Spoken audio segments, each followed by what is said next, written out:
Siapa yang baca surah Ad-Dukhan, maka pada pagi esoknya akan meminta ampun kepadanya 70,000 orang malaikat. Allah Rabbi. Kata ulama, sama kali pun dia mati pada esok pagi. Lepas baca surah Ad-Dukhan, tidur mati.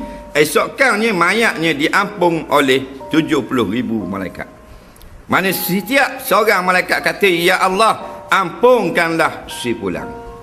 Doa orang yang dok makan haram ni mustajab. Malaikat makan haram tau. Dok makan, dok buat dosa, dok apa. Nah, maka diperkenankan oleh Allah. Tak usah 70,000 seorang dah tolong minta ampun ke kita. Untung tak? Untung seorang je malaikat. Nak?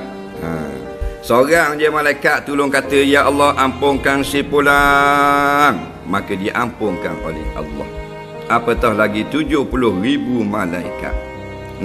Yang bersih, yang maksum, yang tak bekerja dosa, yang tak makan halal haram. Tak makan apakah lagi yang haram. 70,000 tolong minta ampun pada pagi esok. Baca malam ni, Nabi kata fi lailatin, pada waktu malam.